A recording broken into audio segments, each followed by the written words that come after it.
We've been arguing with regard to the Great Lakes, not the Great Lakes, to the Eastern Congo, is that there's a problem in the Congo which has not been resolved up to today. I'm talking about the DRC. We're back to that NDR I was talking about. As you know, part of the population in the Eastern Congo is Rwanda-speaking, the Banyamulenge.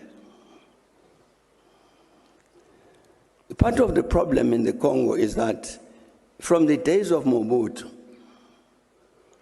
they refused to recognize that the Banyamulenge are Congolese.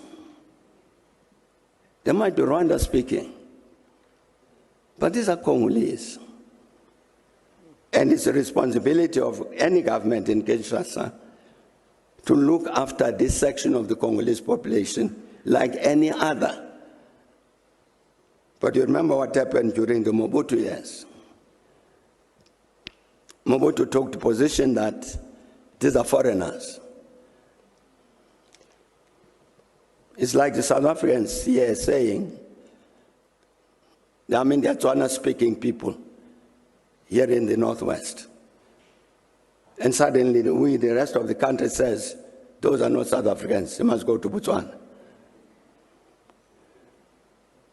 So what happened in the Congo case, that's how you had the Mai Mai emerge in the Eastern Congo. The Mai Mai were specifically targeting the Banyamulenge to drive them out of the Congo into Rwanda. But I'm saying it's a responsibility of the central government in the Congo to look after this population, which is Congolese. It's not Rwandan. It's Congolese. It's Rwandan speaking. That's the first problem. The second problem is that the administrative footprint of the government in Kinshasa does not reach the East. So you find a part that is part of the country which has got a very light experience of being governed by the government in Kinshasa. The country is very big.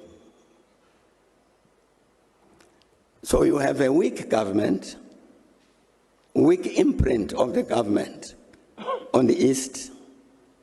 It means other forces emerge and take over. You see the M23. You can't avoid the phenomenon of the M23 as the government of the Congo unless you say we, the Congolese government, will protect the Banyamulenge because these are Congolese. If you don't say that, allowing other people to do as they wish towards the Banyamulenge, then M23 will continue to exist. Because they will get arms to defend themselves. So it's the same, is that problem in the Kivus of that weak imprint of the government, and then goes up to the Ituri and then those areas.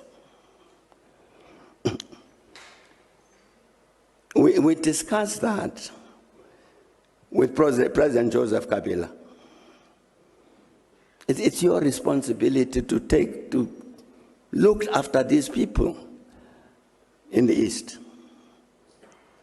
You remember during the negotiations here at Sun City, you had 3 armed groups.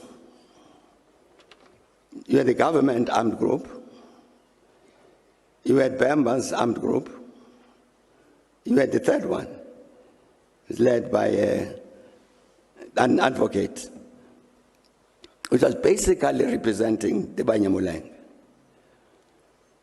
It was agreed, it was part of the negotiators, it's Congolese and no problem.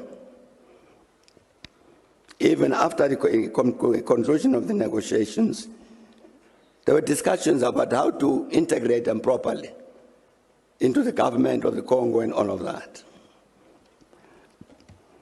But that process collapsed somewhere. So I'm saying, my brother, what we need to do with regard to the Eastern Congo is President Tshisekedi should say to everybody, I'm president of the Congo, and I'm president of all of the people of the Congo, including the Banyamulenge.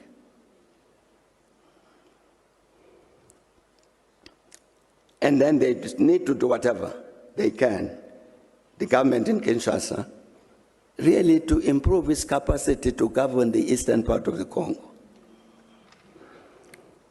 The other thing we then did, my brother, in that context, we brought together President Kabila and President Paul Kagame to say, you need to govern your relationship in a particular way.